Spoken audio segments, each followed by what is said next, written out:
As a lady, you have any business that built your career to any level. I don't think you have any business marrying a man that thinks that your career is a waste of time. That knowledge you get around a bank, where you be go me go. 50-50, 70-30. How do you run your money? Your money is my money, my money is our money. It's not discussion you should be having in marriage. Finances, job, career. Third big factor is communication. If you don't lay foundation about these three things, if there's still communication, proper communication, anything can be fixed. You've gotten to the bridge. Both parties does not want to cross. Hello and welcome to the Precious Sis podcast. Last week we talked about picking the right partner and what it takes to pick the right partner. And then you spoke very deeply on what's that again? Genotype. Yeah, like health factors. Yes, health factors. Conversations to have your partner. Before even becoming a partner, like before you even go further in the... Before you get into the whole marriage, before you get invested emotionally. Before you get invested. So if you not watch that video, please do go back and watch that video. And we don't have any questions from last week, right? No, not yet. We don't have any questions yet from last week. So if you've not watched the video, we talked deeply on health factors that you should look out for before you get emotionally invested in the relationship. Yeah. So today, let's just go about and talk about like another major factor. So we just be picking this one by one, like things that we should, like young couples should look at. When we are talking about we aren't talking about after you've dated for 2 years. We're talking about before you get years.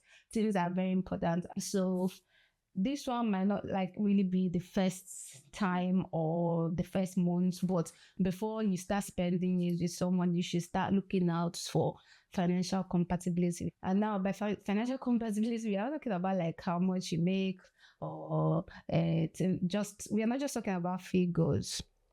Now we're talking about how two of you see money, what two of you feel like. The things two of you are doing for job, is it compatible? Can you run a family side by it? What are your plans in having children? Is it sustainable? Things like that.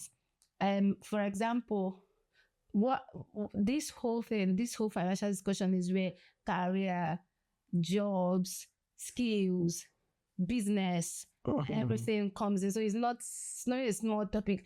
So are you talking like, for example, if your careers are compatible with each other? Not just if your career, that's one. Not just if your career compatible. If both of you say the same value in, okay, for example, now a lady might really be a fashion designer and that's what she has full passion for, and a man is probably working in which sector, like want to blow it up a little bit, maybe working in finance and making loads of money, maybe bank or any financial sector, making loads of money.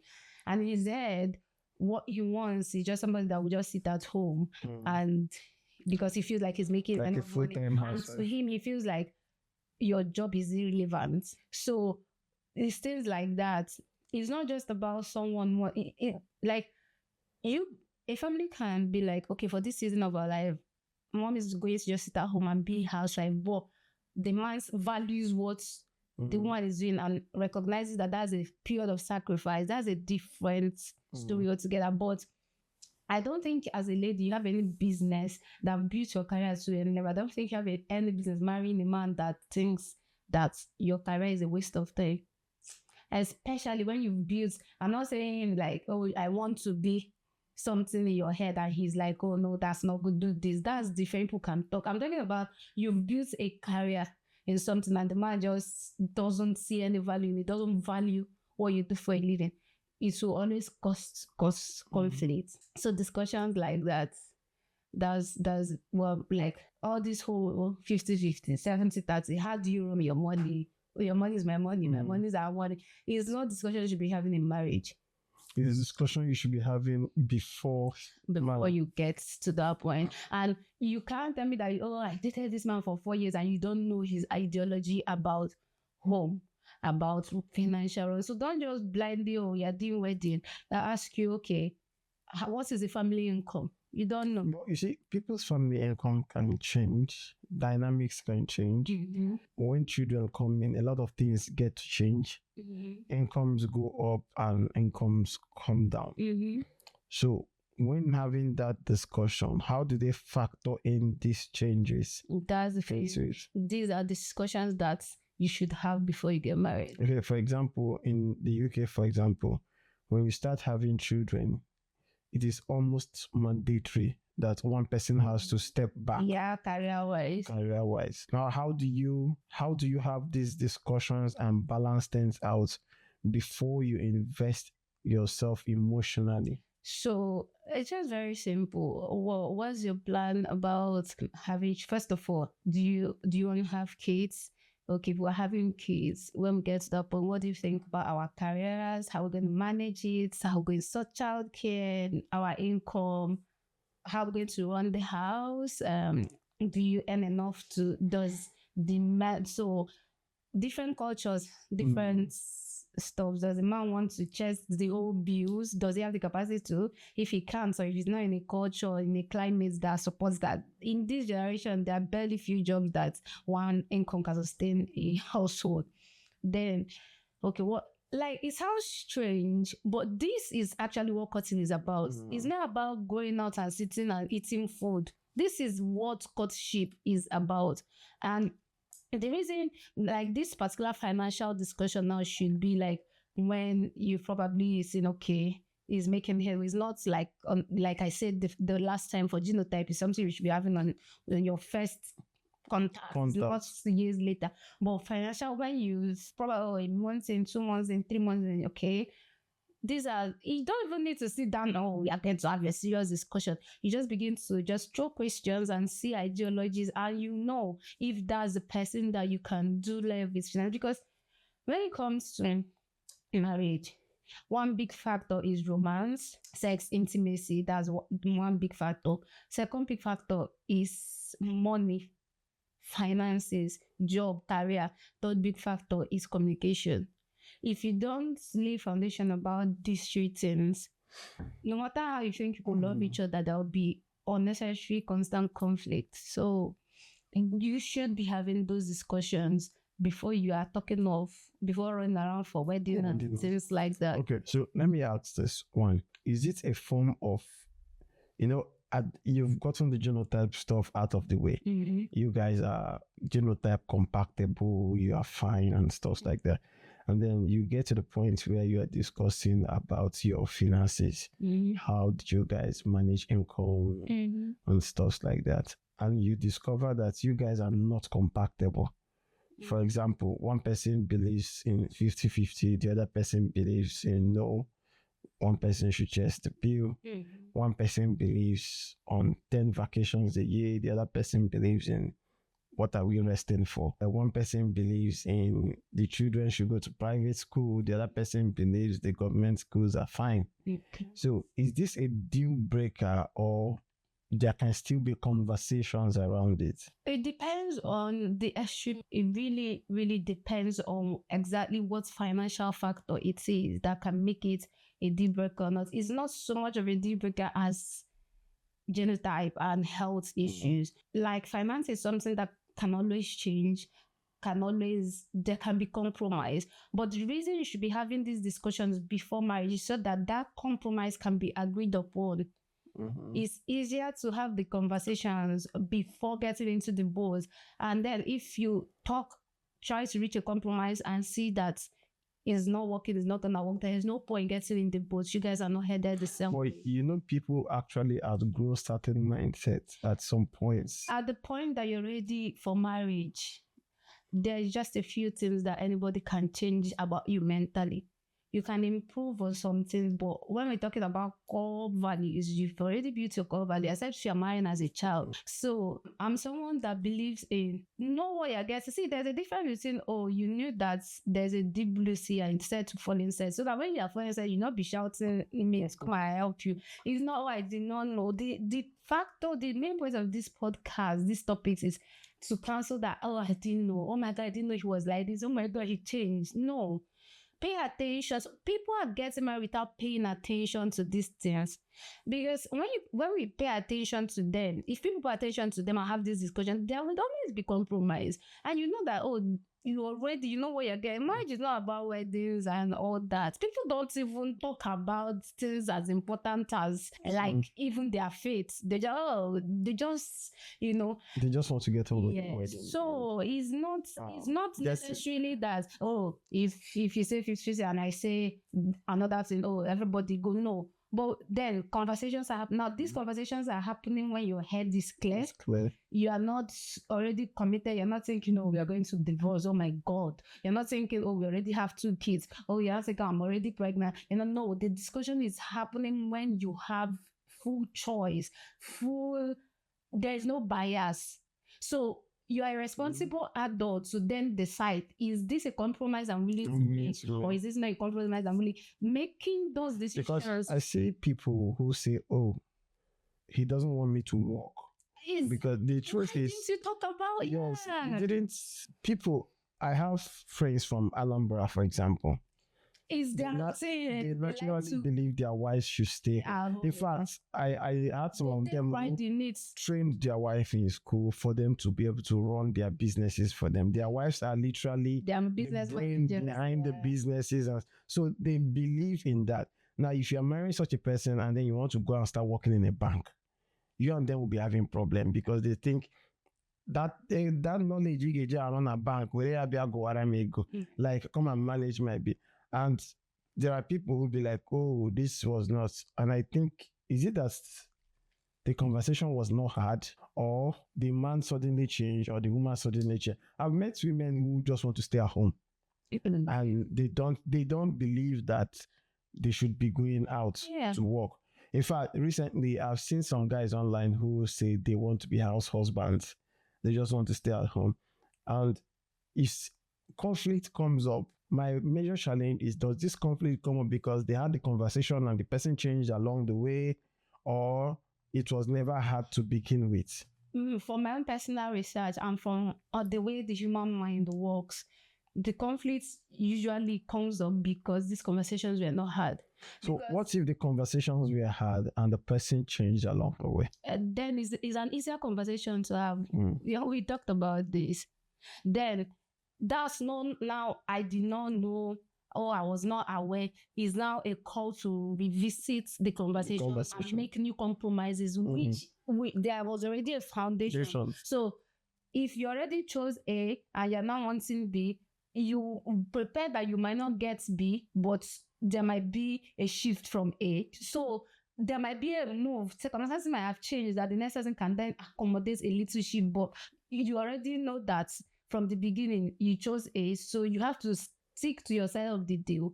A little compromise can come in. Do you get it? The conversation no longer becomes you are doing this to me, you are treating me. It now becomes, okay, is there any way we can work around this? At what point does it lead to the relationship breaking? I just feel like because one thing that happens is, I used to tell people that everybody else, sex can scatter marriage, and sex does not have the single capacity to just scatter a marriage. Because what happens is conflict from pressure, external pressure like finance, other things comes in, then affects intimacy, then communication is broken down before you can start talking about scattering. If there's still communication, proper communication, anything can be fixed. So at the point that the first problem is you didn't have this conversation before you got married.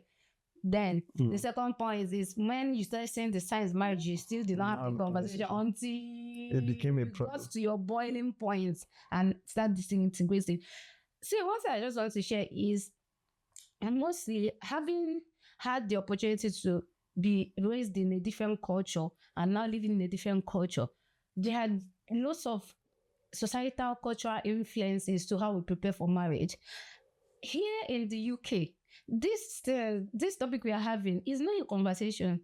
People are boyfriend and girlfriend, and they know these same people say, I don't know how much my husband makes. I don't know how much I don't know how it sounds, because I know people that are not married, they're in a relationship. They know They buy houses list together, of Steph. assets of the other person. They know this is a deal breaker. We are having 2 children. Everything. They're not engaged. Oh. They have never asked, will you marry me? But clear. I think it's because most of they ask, how many kids do you want? Do you want to have kids? Are you working? From Are you staying at first home? experience and It's stuff. not Some of them even go as far as buying houses together, like put it out for rent, stuff like that. Play around and they're not investing in relationship. They do that, but when they decide to be 2 adults, they sit down and nothing about them that is another thing about this the Western culture is when they know how to just talk about things.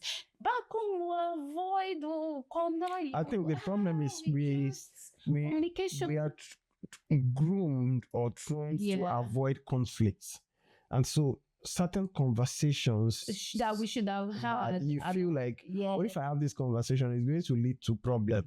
Or if I have this conversation, I have that personal issue. You see, like you want to talk about something, be like, forget it, it's nothing. Then you sweep it under the carpet because you feel like, oh, if I start asking this girl now, I'm just dating her, and I start asking her, what's your plan for work? How are we going to be sharing bills? It's going to chase the person. And when we get to that bridge, we'll cross it. And then when we get to that bridge, we'll find out that this person does not want to, like my daughter, if she doesn't want, she'll sit on the floor and try. You won't drag her. So when we get to that bridge, because we are trained from a place whereby you try as much as possible to avoid conflict. And it's also communication. I think one of these days we'll talk about parenting and teaching children how to communicate. I think the whole main point of this podcast is that relationship and courtship is for conversation. That's not the time to be. I'm not saying that you can't do vacations or go to the mall. That's not the purpose of like dating and courting someone. That's it's something for you to ask yourself if there's compatibility between you and the person. And this is a shout to some social, like churches, religious places that prepare people for marriage should talk about these things. And we ourselves that have like walked this path should start sharing about, because I think the churches are just if you go to social media, the church focuses on the church focuses on the spiritual aspect of faith. Like PJ used to say, you cannot be spiritually relevant and earthly useless. The church tends to focus mostly on the spiritual, your prayer life, your stuff. It's only a few churches these days that goes into intimacy. If you your mind back to our marriage class before we got married. Do you remember Pastor Obi, Mommy Akawa, everybody, they will even use their marriage and give you practical, not the Lord will help you, the Lord will bless you. They will tell you pop and play. They talk to us about sex, intimacy. They talk to us about finances. No, this is one of the guy that works in the bank even talks to us about finances. Like, this is why most African marriages get divorced when they move to the abroad, because there are a lot of area of lower concentration to area of higher concentration without the foundation and there are a lot of unspoken conversations. Now you've gotten to the bridge. Both parties does not want to cross. I think we'll make a video on that. Why were marriages that look like they were doing well back home come here and suddenly crash? It's because back home we just run on autopilot. And then we avoid doing partnership. The pressure of this country makes you... Yes. It makes you grow up. You either have the conversation or you face the consequences of not having the conversations. Yeah, you just have to be an adult. You are going to sit down and talk. You are going to sit down and sort your problem. Nobody is coming to save you. There is no pastor that is going to talk to your husband. No parent is coming to call your wife and advise her. No auntie and uncle. It's two of you that will sit down and be adults. It's you and your husband. So I think that's also an influence. See, that's why I love this podcast, because sometimes you just say, we are coming to talk about one thing, and by the time you start unraveling, it's like a net of a So, but these conversations need to be happening in courtship. That's the main point. It's not even that. It doesn't mean that when you have the conversation in courtship, second challenges are not going to arise in mind, but it gives you a foundation and I don't know how to put it. When there's already a point, a starting point, when an issue comes up, boom, and you're like, oh my God, where do I start from? But when you've already had conversation foundation, you know where to start from. There's an established point to start from. And then even if you're talking of compromise, kind of like people are coming from the same place. Not this one is in Asia and this person is in North America. Okay, so let me ask you last question before we wrap up. Let's say someone is in a courtship relationship right now and they have gone through the first stage of health-wise and stuff like that. They are talking about finances and they are not compatible. What do you have to say to that person? 1 minute. All I'm going to say is make sure that whatever you decide is a decision that you can live with, knowing fully well that it was an informed decision. So what do I mean? Is different. Oh, I did not know. It's different. Oh, I knew and I went into it. So I'm not going to say, oh, leave the marriage or leave the relationship or don't leave, because you cannot advise people when it comes to relationship and marriage. You can only speak English. People will do what they want to do. So they will even go and report you to their spouse or the other person that you are advising. Do you get? So what I'll just say is, it's better to not go into something that will cause you multiple pain and then drag poor innocent children and other factors into it when you've clearly seen that it's not going to work. Or you decide that you want to make compromise, and if you say you're going to make compromise, you go into it with that full chest that you are the one that decided that. Let's say, for example, let's say you're a very career woman and the other person say, oh no, my husband was there, my wife was there at home. If you're making that kind of decision, don't be saying, oh, when I enter, I'll manipulate him. Don't make decision based on that kind of thought. Make a decision that you can carry the consequences. If you know that you have strength to be crying every day and be depressed that you're not doing anything with your life, if you know that you make a decision that you can face the consequences for this. Today's own has been also enlightening as even me myself, I'm enlightened. It's quite educational as usual. Now I realized something, that 80% of the people who watch our videos are not subscribed to our channel. So over 80% of people watch our videos and do not subscribe to our channel. So we want to use this place to plead with you. Please subscribe to the channel. Cute faces. It makes YouTube actually recommend our videos to more people, more families. You don't know who will listen to this and be blessed, and someone who will listen to this and not make certain mistakes. So please subscribe to the channel and then share it to someone. If you have any questions, leave it in the comments below. We'll respond to every comment, and in our next episode we will respond to your questions as well. I hope today's video helps you.